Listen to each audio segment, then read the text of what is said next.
TF1, faites entrer l'invité. 10h30, midi. Mathieu Noël.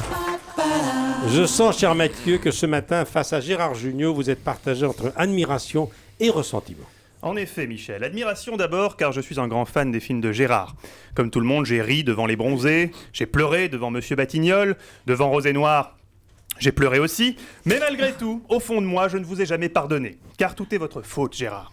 Ce physique ingrat, cette carrière qui ne décolle pas, c'est vous qui en êtes responsable. Et ce matin, vous allez payer, je vous préviens. Ça fait 2 ans que j'attends ce moment, vous allez comprendre votre douleur. Tout s'est passé très vite, le 13 novembre 1982. Oh oui, Jérémy, tu peux mettre la musique solennelle car l'histoire est triste. 13 novembre 1982, ma mère était enceinte, Gérard. 9 mois plus tôt, elle avait pourtant prévenu mon père. Je te prie de faire très attention, je ne prends pas la pilule. Le bougre n'en avait fait qu'à sa tête. Elle devait accoucher la semaine suivante, mais ce soir-là, mon père l'avait amené voir Le Père Noël est une ordure au cinéma. Dès la scène des Doubichou, elle a commencé à sentir les premières contractions. Je me sens mal. J'ai froid. Je me sens partir. Je me tétanise complètement. C'est une catastrophe. Oui, tout de suite. N'est-ce pas, bougez pas. Oui. Alors, autant vous dire, Gérard, que la scène du cloug n'a pas arrangé les choses. Ma mère riait tellement qu'elle a fini par en perdre les os. Je vous laisse imaginer le boxon dans le cinéma. À ce moment-là, mon père s'est décidé à appeler le 18, mais à la caserne, les pompiers n'avaient pas l'air disposés à intervenir. Non, ils sont occupés. Ils ont beaucoup mieux à faire que de s'occuper de pauvres types comme vous et moi. Ils sont partis ? Non, ils baisent. Bref, maman était coincée dans le cinéma, dans la salle aucun médecin diplômé. Heureusement, le projectionniste avait quelques notions de gynécologie obstétrique. La semaine d'avant, il avait projeté 3 hommes et un couffin. Il a donc gentiment accepté de faire office de sage-femme.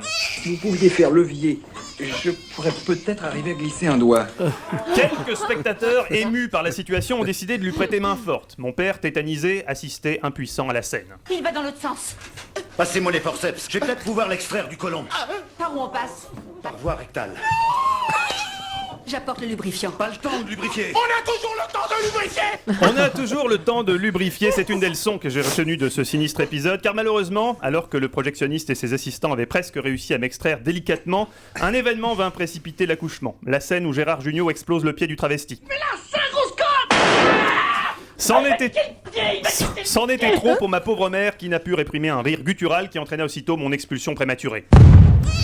Je jaillis alors à plus de 70 km/h, tuant sur le coup le projectionniste, puis ricochant sur mon père qui eut un léger saut d'humeur. Oh putain de ta mère, salope. Fais-moi ça. L'émotion, certainement, on mettra ça sur le compte de l'émotion. Quant à moi, je terminais ma course folle sur un spectateur du premier rang qui, en me ramassant, s'exclama « Mais qu'est-ce que c'est ? C'est de la merde. Mon père lui lance alors « Non, c'est mon fils, monsieur, c'est Matounet !» Et la salle applaudit.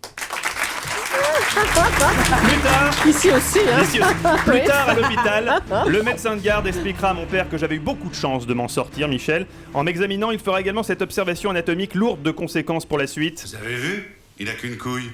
Eh oui, Michel, Matounet avait perdu une baloche dans la bataille. Figurez-vous qu'elle avait atterri dans le seau de popcorn d'un spectateur obèse qui n'avait pas eu la présence d'esprit de se dire « Tiens, ce popcorn n'est pas cuit !» J'ai faim. Ah oui, j'étais tombé sur Bruce Toussaint, franchement, j'avais pas de bol.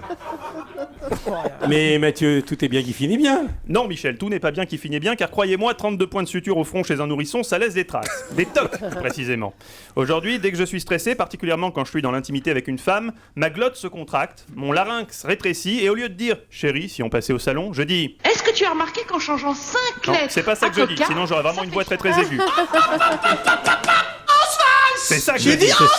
Je m'excite en allemand avec la voix de Gérard Jugnot, ce qui pour une femme est beaucoup moins engageant. Faustine peut confirmer. Hier soir, elle m'avait invité chez elle pour qu'on travaille un peu ensemble. Vous voyez l'ambiance, hein, genre studieuse mais décontractée.